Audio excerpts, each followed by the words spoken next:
आज हम अलंकार की चर्चा करने के लिए यहाँ पर प्रस्तुत हैं।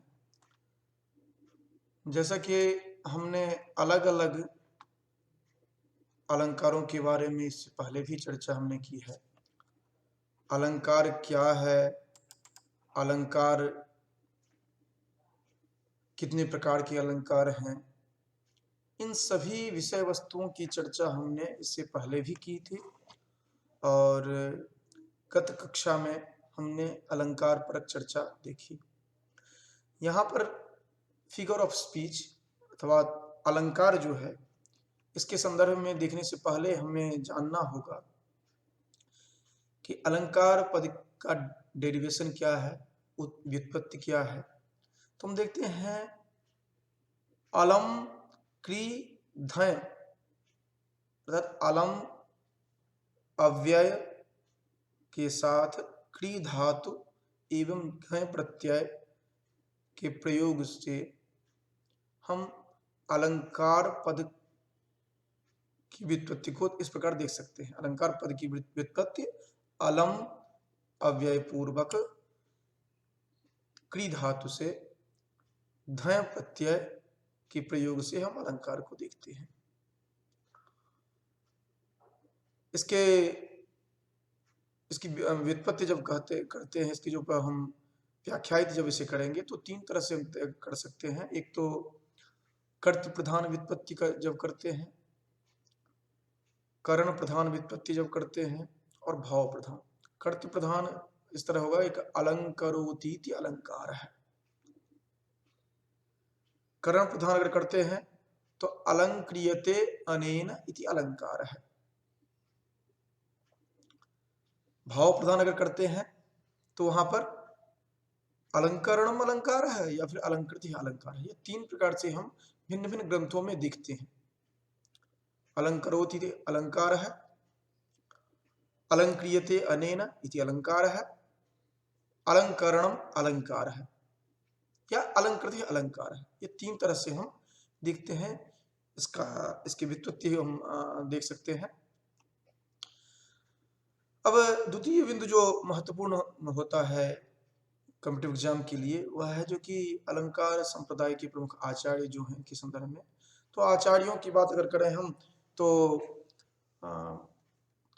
बहुत सारे आचार्य हैं, जिसमें कि मुख्य रूप से हम प्रतिष्ठापक आचार्य देखते हैं, जो कि भामह को देखते हैं, फिर दंडी, कुंतक, वामन, उद्भट, रुद्रट, रुय्यक, जयदेव, इन सभी विद्वानों को हम देखते हैं जो कि अलंकारवादी आचार्य हैं ये।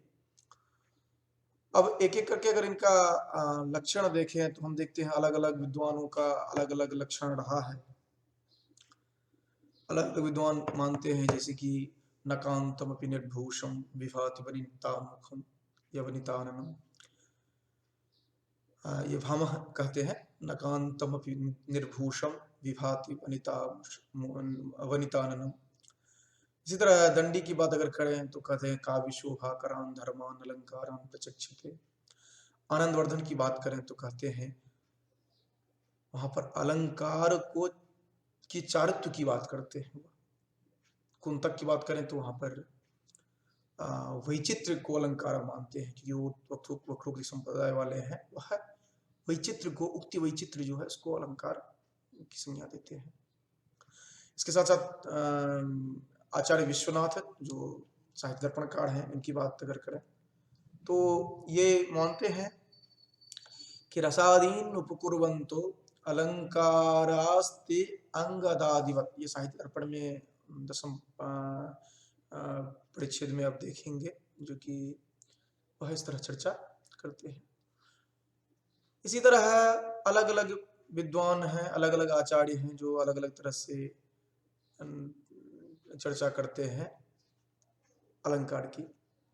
अब अलंकारों की संख्या की बात अगर करें तो इसमें भी अलग अलग आचार्यों का अलग अलग मत रहा है। जैसे अगर भरत मुनि की बात करें तो नाट्यशास्त्रीय ग्रंथ में चर्चा करते हैं कि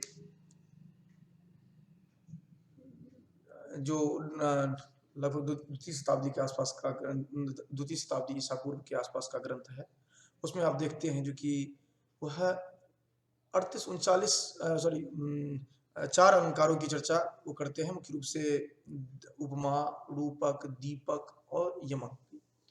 आचार्य भामह को देखते हैं, जहाँ से मुख्य रूप से हम अलंकार की परिपाटी को देखते हैं। ये छठी शताब्दी पूर्वार्ध के हैं, जो 38-39 अलंकारों की बात करते हैं। काव्य अलंकार इनका ग्रंथ है।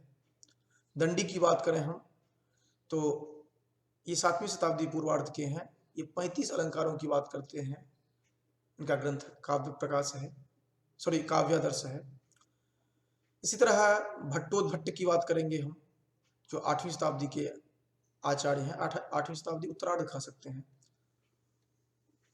ये 41 अलंकार की चर्चा करते हैं अपने ग्रंथ अलंकार सार संग्रह में। इसी तरह राजा भोज को देखें तो 11वीं शताब्दी पूर्वार्ध के हैं, जो 72 अलंकार तक की चर्चा करते हैं। जो काव्य प्रकाश, जो सरस्वती कंठाभरण ग्रंथ की रचना उन्होंने की थी। इसी तरह हम आचार्य मम्मट को देखते हैं, जो 11वीं शताब्दी उत्तरार्ध के रहे हैं। ये कुल मिलाकर के 67 अलंकार की बात करते हैं, 67 अपने ग्रंथ काव्य प्रकाश में। हेमचंद्र जो हैं वह 12वीं शताब्दी के उत्तरार्ध के आचार्य रहे हैं। ये 35 अलंकार की चर्चा करते हैं अपने ग्रंथ काव्यानुशासन में। वाग्भट्ट जो हैं ये 12वीं शताब्दी के रहे हैं। ये 39 अलंकारों की चर्चा करते हैं अपने ग्रंथ वाग्भट्टालंकार में। इसी तरह एक और वाग्भट्ट हुए थे 13वीं शताब्दी में। ये 69 अलंकारों की चर्चा करते हैं। इनका ग्रंथ है काव्यानुशासन। आचार्य विश्वनाथ जो 14वीं शताब्दी पूर्वार्ध के हैं, इन्होंने 78-79 अलंकारों की चर्चा करते हैं साहित्य दर्पण नामक ग्रंथ में। उसके बाद ये जो चर्चा कर रहे हैं साहित्य दर्पण में, वो मुख्य रूप से 10वें परिच्छेद में करते हैं। 12 शब्दालंकार, 70 अर्थालंकार की चर्चा करते हैं और साथ साथ रसवत अलंकार कुल 89 अलंकारों की चर्चा उन्होंने किया है, रसवत अलंकार को अगर जोड़ लें तो। अप्पय दीक्षित जो हैं यह 16वीं शताब्दी के उत्तरार्ध के आचार्य हैं। ये 125 अलंकारों की चर्चा करते हैं और इनका ग्रंथ है वृत्तिवार्तिक। पंडित राज जगन्नाथ की बात अगर करें हम तो ये 17वीं शताब्दी पूर्वार्ध के हैं। ये 40 अलंकारों की चर्चा करते हैं और इनका ग्रंथ है रसगंगाधर। अब आगे हम चलते हैं, देखते हैं अलंकार के प्रकार की बात अगर करें तो इसके संदर्भ में भी बहुत अलग अलग मत देखने को मिलते हैं। हम यहाँ पर सामान्य रूप से शब्दालंकार, अर्थालंकार की चर्चा कर रहे हैं और कुछ अन्य विद्वानों ने अन्य तरह से भी व्याख्यायित किया है, उसको भी हम देखेंगे। शब्दालंकार में अगर चर्चा करें तो अनुप्रास, यमक, श्लेष, वक्रोक्ति, पुनरुक्त पदाभास ये मुख्य रूप से है। और इसमें मुख्य रूप से अनुप्रास में करें तो छेकानुप्रास, वृत्त्यानुप्रास, श्रुत्यानुप्रास, अंत्यानुप्रास की बात करते हैं। वहीं पर श्लेष अलंकार की बात करें तो शब्द श्लेष, अर्थ श्लेष की बात करते हैं। वक्रोक्ति में भी काकु वक्रोक्ति और श्लेष वक्रोक्ति ये दो दिखते हैं। अर्थालंकार की बात करें तो मुख्य रूप से उपमा, रूपक, उत्प्रेक्षा, अतिशयोक्ति, मानवीकरण भी कहीं कहीं दिखाई पड़ता है। अन्योक्ति, संदेह, अपहनुति, तुल्य योगिता, दीपक, दृष्टांत, निदर्शना, व्यतिरेक, स्वभावोक्ति, विरोधाभास, बहुत सारे अलंकार प्राप्त होते हैं। उपमा में ही देखेंगे तो पूर्णोपमा देखते हैं, लुप्तोपमा देखते हैं, रसनोपमा देखते हैं, मालोपमा, अन्वयोपमा, उपमेयोपमा, इस तरह हम देखते हैं। कुछ अन्य अलंकारों की भी चर्चा विद्वानों ने की है, जैसे कि उभयालंकार, रसालंकार, भावालंकार, मिश्र अलंकार की चर्चा किए हैं, संश्लिष्ट अलंकार की चर्चा किए हैं। तो इस तरह भिन्न भिन्न अलंकारों की बात आचार्यों ने किया। अब कुछ शब्दालंकारों को देख लेते हैं क्योंकि ये महत्वपूर्ण है। अब जैसे शब्दालंकार में आते हैं। सबसे पहले अनुप्रास देखते हैं, जो सबसे महत्वपूर्ण में हमें दिखाई पड़ता है। कहा जाता है व्यंजन वर्ण जो है उनका उनकी जो बार-बार आवृत्ति हो, समान व्यंजन वर्णों की जो आवृत्ति हो, तो वहां पर हम अनुप्रास करते हैं। वर्ण साम्यम अनुप्रास, लेकिन वर्ण से अभिप्राय वहां पर व्यंजन आप ले सकते हैं। तो वहां पर देखते हैं जैसे कि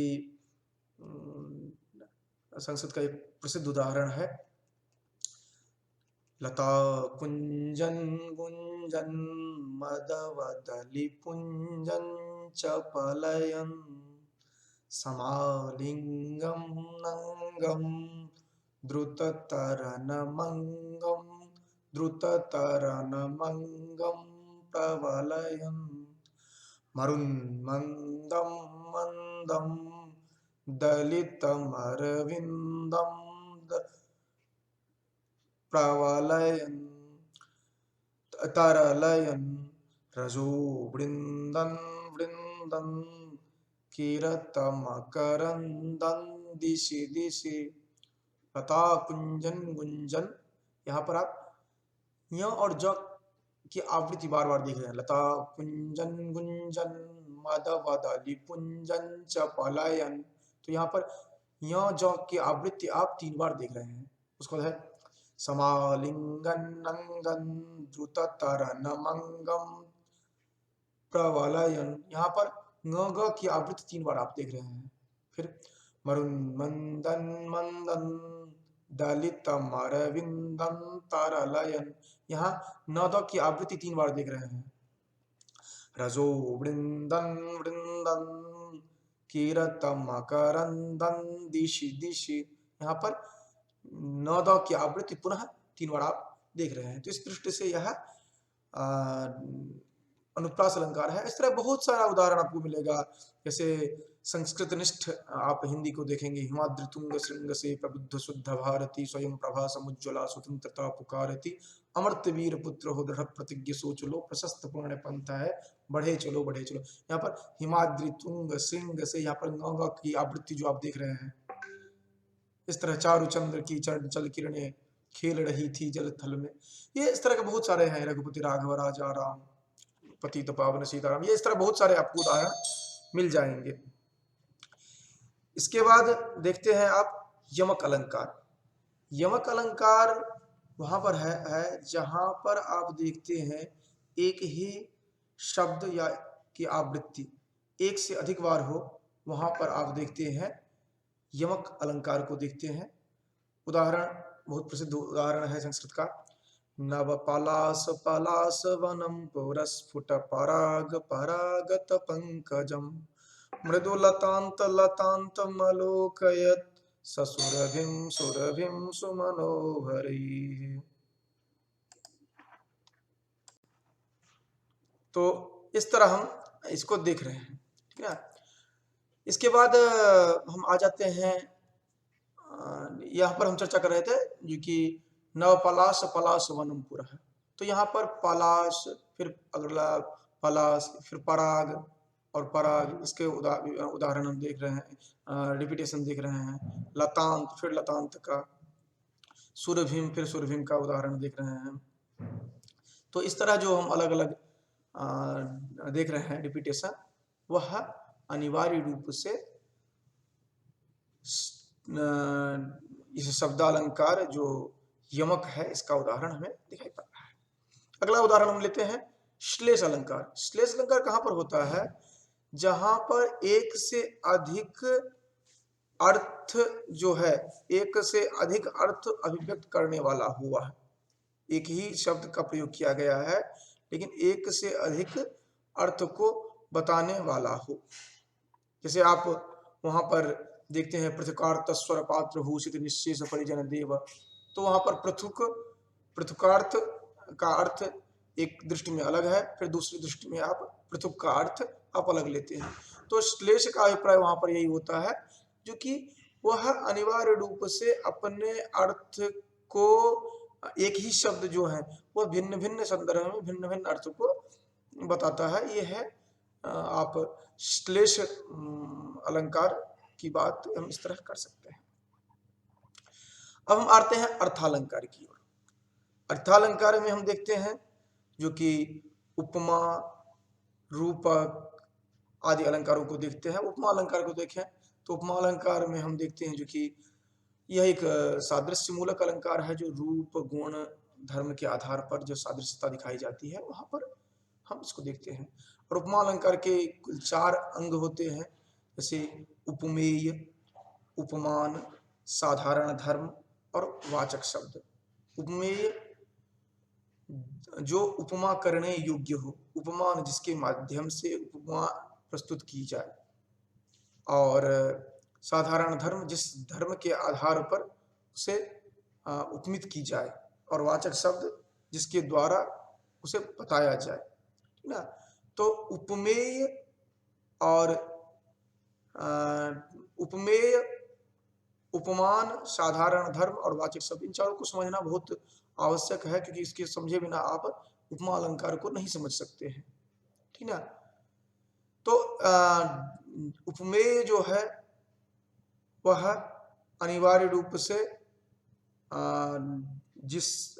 जिसके जो उपमा योग्य हो वह होगा उपमेय, और जिसकी उपमा दी जाए वह उपमान के रूप में प्रस्तुत होगा और वो बड़ा होगा। उपमेय जो होगा वह साक्षात आपके समक्ष होगा। जैसे आप कहते हैं जो कि इसका मुख जो है वह चंद्र के समान है, ठीक है, या मधुर सदावदधरः पल्लव तुल्योति पेलव पाणि, ये जो शाकुंतलम का संदर्भ देखते हैं वहां पर आप देखते हैं जो कि यह अधर जो है वह सुधा के समान है। तो प्रस्तुत कौन है? अधर, सुधा नहीं है। तो सुधा यहाँ पर हो गया उपमान, और सुधा व्यापक होगा, उपमान व्यापक होगा, और जो प्रस्तुत है वह कम व्यापक होगा ना। यही अब जब व्यतिरेक अलंकार देखेंगे तो वहां पर आकर के आप देखेंगे कि थोड़ा ये अलग है, वह बिल्कुल उल्टा हो जाएगा, ठीक है, इस तरह आप देखेंगे। इसके बाद हम आगे चलते हैं, देखते हैं अर्थालंकार में ही रूपक को देखते हैं। रूपक में क्या होता है कि उपमेय में उपमान का आरोप जहां कर लिया जाता है वहां पर रूपक अलंकार होता है, ठीक है ना। वहां पर वाचक शब्द एव जो है वहां भी प्रयोग किया जाता है, लेकिन रूपक में यही उपमा और रूप में यही अंतर है कि उपमा और रूप, उपमा में दोनों अलग अलग होते हैं और इसमें एक उसी पर आरोप कर दिया जाता है, ठीक है। रूपक में मेटाफर जो है इसमें, और उत्प्रेक्षा में क्या है कि उपमेय में उपमान, उपमेय में उपमान का उपमेय में उपमान की संभावना व्यक्त की जाए।